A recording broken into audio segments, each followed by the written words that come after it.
Welcome back. The CDC has virus detectives that are constantly working to try to prevent another mass outbreak like COVID-19. CBS News medical contributor Dr. Celine Gounder got an inside look at the operation.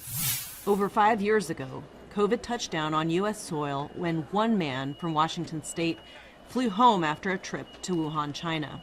But for days, we didn't know he was carrying the virus because we weren't testing airplanes then. Today, the Centers for Disease Control and Prevention is trying to catch viral intruders before they spread.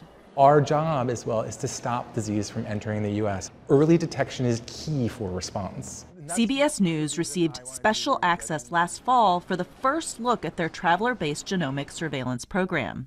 In the time it takes to unload checked baggage, technicians collect samples from the plane's wastewater. In other words, poop testing. That might sound gross, but it's the fastest way to test many people who could be carrying a new infectious disease. Dr. David Fitter is in charge of global migration health for the CDC. What are you testing for? For SARS-CoV-2, the disease that causes COVID, this is where we started the program. We've also expanded this into flu A and flu B, and we're looking at RSV as well, adenovirus, norovirus, and Mpox. They can only test for a virus that they know to look for. So far, they've caught one weeks before a patient showed up at the doctor's office and tested positive. You may want to step back. You have open-toed shoes. So what exactly are you pouring here? We call it blue juice. Courier that comes in, actually, we'll take this back to our lab.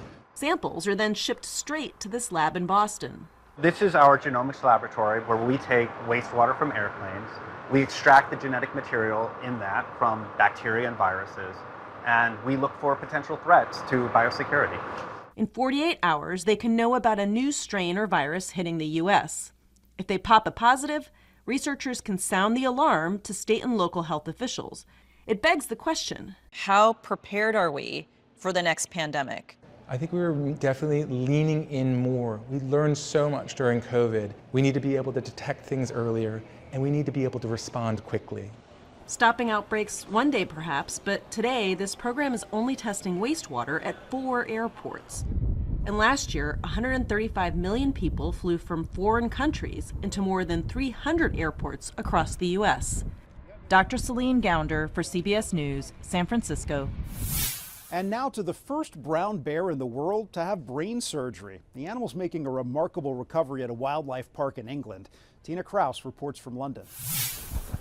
After a long winter's nap, Baki the bear has bounced back from a life-saving surgery. His recovery's been amazing, just what we were hoping for.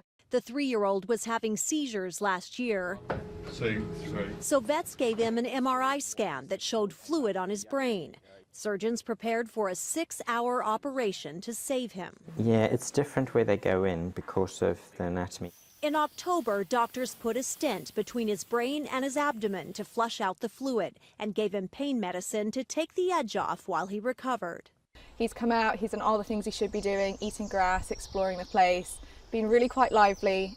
Baki's struggles started long before surgery. He was rejected by his mother as a cub at a wild animal reserve before being adopted by a wildlife park in England, where devoted keepers are now working to get him back up to size. He's lost more than 60 pounds since going under the knife. He'll slowly put on weight, but it's like a real psychological and physical reset for them. It's a real healing process. Doctors say Baki's brave battle has paid off. He's now symptom-free and able to bear the journey ahead. Tina Kraus, CBS News, London. Finally, a 3D printer has helped save the life of a man in New Jersey whose skull was crumbling. As Zinnia Maldonado reports, the Navy veteran hopes others can benefit from his medical battle. After 3 brain surgeries, 63-year-old Greg Morrison received not so great news. My skull that they had put back was starting to deteriorate. As part of his skull was caving in, his neurosurgeon, Dr. Nitish Patel of Jersey Shore University Medical Center, got to work.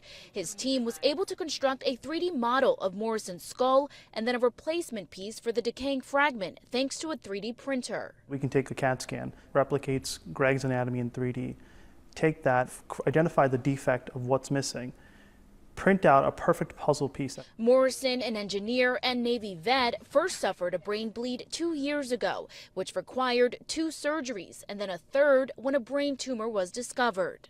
Very few patients can go through what he went through and come out looking this good. And Dr. Patel, what was the biggest challenge you faced when performing this type of surgery?